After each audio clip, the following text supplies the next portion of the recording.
ठीक है। हाँ, संत श्रोमणी आचार्य भगवान गुरुदेव श्री विद्यासागर जी महाराज की। जय।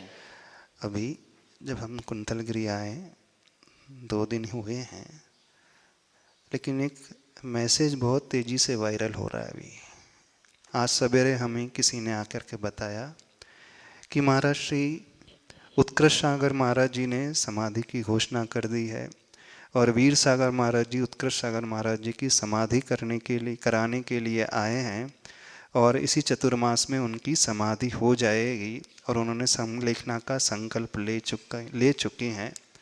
तो हम उन सभी लोगों से कहना चाहते हैं, यदवा तदवा अफवाहें ना फैलाएं। जिस दिन आगवानी हुई थी उस दिन हमने प्रवचन में कहा था, उत्कृष्ट सागर मुनि महाराज जी ने प्रवचन में भी कहा था, भावना उन्होंने व्यक्त की थी कि ये कुंतलगिरी सिद्ध क्षेत्र है, आचार्य प्रवर शांति सागर महाराज जी की सिद्ध स्थली है। तो उन्होंने ये व्यक्त की थी भावना कि हम भी यहाँ समाधि की तैयारी करना चाहते हैं। इस भावना को लेकर के यहाँ पर हम आए हैं। तो ऐसा नहीं है कि वो उन्होंने संकल्प ही ले लिया है कि शरीर को छोड़ना ही है, ऐसा संकल्प नहीं होता है। उनका संकल्प है, और जैसे आचार्य भगवान के संकेत और निर्देश हैं, शरीर की स्थिति को देखते हुए, शरीर की शक्ति क्षमता को देखते हुए, जंघा के बल को देखते हुए, जैसा जैसा जितना जितना शरीर डिमांड करेगा उसके अनुरूप उसे आहार पानी दिया जाएगा। और जब लगने लगेगा कि शरीर में शक्ति क्षीण होते चले जा रही है और वह इस योग्य कार्य नहीं कर रहा है, तो फिर समाधि की ओर उस भावना को बलवती किया जाएगा। यानी यहाँ पर प्रयास अभ्यास किया जा रहा है, न कि संकल्प ग्रहण कर लिया गया है।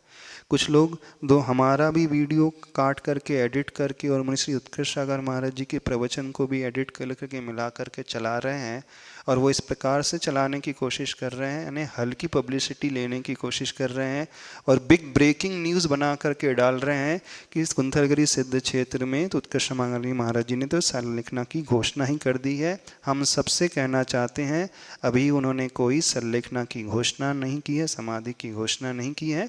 हाँ, संलेखना की तैयारी, यानी वह तैयारी जहाँ कषायों को भी क्रश किया जाएगा और काय को भी क्रमशः क्रश किया जाएगा, ऐसी भावना उनकी है।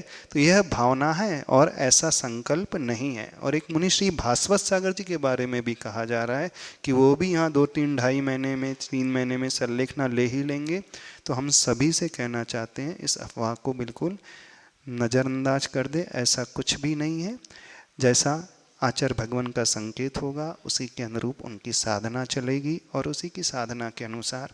तो वो 4 महीने से बंधे नहीं है, वो 4 साल तक भी है और 12 साल तक भी हो सकती है। कहने का अभिप्राय है, आयु कर्म को नष्ट नहीं करना है, शरीर की जो काय और कषाय हैं उनको क्रश किया जाता है। यदि कोई आयु कर्म को ही नष्ट करने की बात करे तो वह संलेखना नहीं है, वह तो एक प्रकार से आत्मघात माना जाता है। तो यहाँ आत्मघात की कोई बात नहीं चल रही है। शरीर को देखते हुए, उसकी स्थिति को देखते हुए, शक्ति आदि को देखते हुए एक अभ्यास किया जा रहा है। और साधु तो हमेशा सतर्क रहता ही है संलेखना लेने के लिए, और क्योंकि उम्र उनकी 85 हो चुकी है तो उनकी भावना है, उस प्रकार की भावना का निवेदन उन्होंने किया था, न कि ये भावना का कि इस 2.5 महीने में 3 महीने में हम शरीर छोड़ देंगे। तो इन गलत अफवाहों को बिल्कुल ध्यान न दे। बढ़िया अच्छे से उनका शरीर शांत दे रहा है, अच्छे से आहार कर रहे हैं, अच्छे से सारे आवश्यक कर रहे हैं, सारी साधना कर रहे हैं, जागृति उनकी है और अच्छा सा उनका पूरा विहार हुआ है। इस उम्र में इतना लंबा विहार कर रहे हैं, इसका अर्थ है भी शरीर में बहुत शक्ति है। और शरीर में शक्ति है तो जब तक कर्मों की निर्जरा हो सकती है, वैसे ही साधना मुनि धर्म की हमेशा चलती रहेगी ना, जितनी आयु है उतनी आयु तक चलती रहेगी।